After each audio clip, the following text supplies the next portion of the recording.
মনে আছে কিছুদিন আগে আপনাদেরকে বলেছিলাম আমি আমার একটি ভাড়া বাসার ওয়াশরুমের মধ্যে এই পুতুলটি পেয়েছিলাম। হ্যাঁ, আজকে সেটির সম্পূর্ণ ঘটনা নিয়ে আপনাদের সামনে আমি হাজির হয়েছি। চলুন সম্পূর্ণ ঘটনাটি আমরা জেনে নিই। কিছু মাস আগের কথা, আমি নতুন একটি বাসা খুঁজতেছিলাম নতুন বাসায় ওঠার জন্য। তো ফেসবুকে একটি গ্রুপে আমি পোস্ট দেওয়ার পরে একজন আমাকে কমেন্ট করে বলে যে সে আমাকে সাবলেট হিসেবে নিতে চায়। তো আমি যখন তার সাথে সবকিছু কনফার্মেশন হয়ে তার বাসায় যাই, সেই দিন রাত্রের ঘটনাই এটা। আমি তার বাসায় যাওয়ার পরে সেখানে আমার কিছু জিনিসপত্র রেখে আমি সারাদিন বাইরে ছিলাম। জানেন একটা বাসা চেঞ্জ করলে কতটা ব্যস্ত থাকি সবাই। তো সেরকম ব্যস্ততা কাটানোর পরে যখন রাত্রেবেলা আমি ওয়াশরুমে গেলাম ফ্রেশ হওয়ার জন্য, তখনই এই ভয়ানক পুতুলটি আমার সামনে চলে এসেছিল। ওয়াশরুমে যাওয়ার পরেই তো আপনারা সকলেই জানেন বাকি ঘটনাটি। সেই পুতুলটির একটি আঙ্গুল ছিল না, ছিল না চোখ, ছিল না নাক। তারপরে তো বুকের ভিতরে দেখছেন কিভাবে ব্লেড দিয়ে সেখানে দাগানো হয়েছে। এরকম বিবস্ত্র এই পুতুলটি দেখার পরে যে কেউ আটকে উঠবে। আমিও তার ব্যতিক্রম ছিলাম না, আমিও খুব ভয় পেয়েছি। তারপরের ঘটনাটাই আপনাদের অজানা, সেটাই এখন আপনাদেরকে জানাবো। তারপর হলো কি, আমি যখন ওয়াশরুমে ওয়াশ করে সবকিছু শেষ করে যখন আমি ঘরে আসলাম, আমার রুম যেটা আমাকে দিয়েছে থাকার জন্য, সেই রুমে আসার পরে কি হলো, আমি সেই রুমের মধ্যে বসলাম। তো ওই মহিলাটা আসলো, এসে আমার সাথে কথাবার্তা বললো। তো প্রথমেই আমি মহিলাদের দিকে তাকাই না, কিন্তু প্রথমে এক নজর কিন্তু দেখা যায়। তো সেই এক নজরটা যখন দেখছি, আমি দেখলাম ওনার মুখে এখানে আপনার পুরাটা এই যে এই জায়গা থেকে এই জায়গা পর্যন্ত পুরাটা ফাড়া। মানে এই জায়গা থেকে এই জায়গা পর্যন্ত এভাবে কাটা ছিল, পরে সিলি করছে, পুরাটা এই জায়গায় এরকম দাগ হয়ে আছে। মানে খুবই বিবস্ত্র। এই জায়গাটা যখন খেয়াল করবেন আপনি খুব ভয় পাবেন। তো আমি প্রথমে বুঝতে পারলাম না, আমি ভাবছি হয়তো অ্যাক্সিডেন্ট করছে, কিন্তু মনে মনে আবার ওই পুতুলের কথাটিও মাথায় আসতেছে। তারপরে তার কথাবার্তাও কিছুটা মানে মেন্টালি সিক টাইপের, এরকম টাইপের ছিল, যেমন উনি থাকে ভাড়া বাসায়। তারপর উনি বলতেছে যে উনি নাকি মানুষদের থেকে 49 লাখ টাকা পায়, 49 লাখ টাকা নাকি তিনি ধার দিয়েছেন, আবার তিনি ভাড়া থাকেন। মানে এই জিনিসটাও একটু মানে মেন্টালি সিক টাইপের মানুষদের মতো লাগলো এই কথাবার্তা। তারপরে আরো অনেক বিষয় আছে যেগুলো ভুলে গেছি, তারপরেও মনে করার চেষ্টা করতেছি। তারপরে উনি আমার ইনকাম, আমাকে বলতেছে ওনার হাজবেন্ডের এখানে কাজ করতে, আরো অনেক কিছু। মানে একেবারে টোটালি মেন্টালি সিক একটা মানুষ যেরকম থাকার কথা সেরকম মোটামুটি আচরণ করতেছে। মানে ধরতে পারেন 50% উনি সিক আর 50% সুস্থ আছে এরকম। তো যাই হোক, ওনার কথার মধ্যে অনেক উল্টাপাল্টা জিনিস ছিল, সেগুলো আমি তেমন একটা কানে নেই নাই।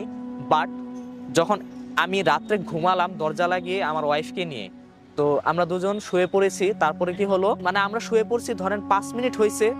তো নতুন বাসা, আমাদের একটু আনইজি ফিল হচ্ছে স্বাভাবিক। হঠাৎ করে আমাদের দরজার মধ্যে জোরে জোরে কড়া নাড়া শুরু করলো। তো আমরা তো মানে ভয় পেয়ে গেলাম, এত জোরে দরজা বাড়ি দেওয়ার কারণ কি? আর অনবরত মানে দরজায় নক করতেই আছে, থামেই না।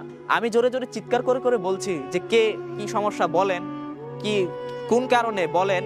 আবার আমি ওই মহিলাকেও নাম্বারে কল দিচ্ছি, ওনার নাম্বারে কল ঢুকছে না। তো আমি দেখেন একটা বাসায় সাবলেট উঠছি, সেটা কিন্তু বাড়িওয়ালা সরাসরি অবগত না, সেই লোকটাই জানে আমি তার বাসায় উঠছি। আবার উঠার পরে এখন দরজা লাগায় দেওয়ার পরে রাত্রেবেলা যদি এভাবে এসে দরজায় নক দেয়, আপনি কি ভয় পাবেন না? আমি তো ভাবছি কোন ডাকাতের কবলে পড়লাম ভাই, এখানে আইসা শুতে না শুতে এরকম দরজা ধাক্কাতেই আছে। মানে আমি তো দরজা খুলবই না, আমি নিয়ত করে ফেলেছি, কারণ খুললে আমি সকালবেলা খুলবো। এরকম মানে ভয় পাইতাছিলাম তখন ভাই অনেক। মানে 1 মিনিট ধরে করতে আছে, একটুও থামে না, জোরে জোরে দরজা একদম ভেঙে ফেলতেছে, এরকম একটা অবস্থা। পরে আমি বাধ্য হয়ে দরজাটা খুলতে হয়েছে। খোলার পর দেখি ওনার হাজবেন্ড, সেই আন্টির হাজবেন্ড, মানে দরজাটা খোলার পরেই বলতেছে যে ওনার ওয়াইফ কোথায়। আমি বললাম দেখেন ড্রয়িং রুমেও থাকতে পারে। তা আমাদের এখানে এত জোরে করা নাড়ছে, এগুলো নিয়ে আর কিছু বললাম না, কারণ নতুন একটা বাসায় উঠছি, এখনই আমাদের সাথে এরকম ঘটনাগুলো ঘটতেছে। তো পরে উনি কি করলো, মেইন গেটের দিকে তাকিয়ে দেখলো যে মেইন গেট বাহির দিয়ে ওনার ওয়াইফ লাগিয়ে বাহিরে চলে গেছে। তখন বাজে রাত 1টার মতো। ওয়াশরুমে তো আপনাদেরকে দেখালাম এরকম পুতুল, তারপরে ওনার কথাবার্তাও অন্যরকম টাইপের, ওনার মুখে এত বড় একটা কাটা। এরপরে রাত 1টার দিকে উনি ওনার হাজবেন্ডকে না জানিয়ে চলে গেল।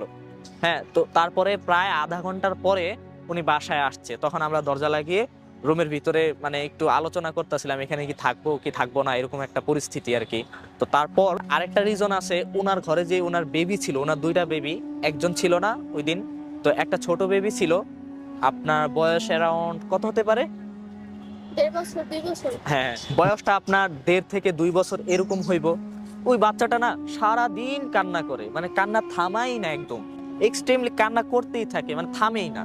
মানে এরকম কখন করে একটা বাচ্চারা যখন হয়তো উল্টাপাল্টা কোনো জিনিস দেখে, বাচ্চারা কিন্তু এগুলো অনুভব করতে পারে, তো হয়তো এই কারণে কান্না করে। মানে টোটালি ওই দিনটা আমি যে কত কিছু সামলায় উঠছি, ওই মহিলার কার্যকলাপ, ওনার চেহারার এই কাটা দাগ, তারপর ওনার বাচ্চার কান্না, উনি রাত্রেবেলা এইভাবে বের হয়ে যাওয়া, ওনার বাসায় ওয়াশরুমের মধ্যে এরকম বিভৎস একটা পুতুল পাওয়া, মানে সবকিছুই টোটালি আমাকে এতটা মেন্টাল প্রেসার দিচ্ছিল, আমি মানে কোনো কিছু কুলিয়ে উঠতে পারছি না। একটা বাসায় উঠছি, এখন হুট করে তো আর এখান থেকে চলে যেতে পারতেছিলাম না। তারপর যখন রাত্রে এরকম ঘটনা ঘটলো যে আমি আমার ওয়াইফ নিয়ে যদি সিকিউর না থাকতে পারি, আমাদের যদি প্রাইভেসি না থাকে, এইভাবে রাত্রে এসে না হাজবেন্ড যদি বাইরে বাইরে করতে থাকে, হ্যাঁ উনি নাই ঘরে এই জন্য, তো ওই বাসায় কিভাবে থাকবো বলেন। আর এরকম কালো জাদুর মতো কাহিনী করতেছে, সবকিছুই কিন্তু ব্ল্যাক ম্যাজিক টাইপেরই, ওনার চলাফেরা বলেন, ওনার বাসা সবকিছুই বলেন, মানে টোটালি আমি ভয় পেয়ে গিয়েছিলাম। তখন আমার একজন মানে খুব কাছের বড় ভাই, উনি বলছিলেন যে ভাই অনলাইনের কোনো জিনিসই ভালো না, অনলাইন থেকে যে বাসাটা নিছেন এটাও কিন্তু আপনার উচিত হয় না। সেটা আমি তখন হারে হারে টের পাচ্ছিলাম। তো যাই হোক, তারপরে আমি সিদ্ধান্ত নেই যে ওইখান থেকে আমি চলে আসবো। পরে আপনার ঘুম থেকে উঠছি একটু ভোর ভোর, উঠে ওনাদেরকে জানাইও নাই, বাস আমার একটা ব্যাগ ছিল, সব মালামাল উঠাই নাই ওই দিন, ব্যাগ ছিল আর একটা বালতি ছিল, তো ওই বালতির মধ্যে ঘরের আসবাবপত্র যা আছে সবকিছু নিয়ে আমি টোটালি ওইখান থেকে কেটে পড়েছি। তো দর্শক, আসলে আমার সিদ্ধান্তটা কেমন হয়েছে, আপনারা এর আগে বলছেন ভালো সিদ্ধান্ত নিয়েছি, তো এখন তো পুরো স্টোরিটা শুনলেন। তো কথা হচ্ছে, একটা জায়গায় ওঠার আগে অবশ্যই সেখানে যাচাই বাছাই করে ওঠা দরকার।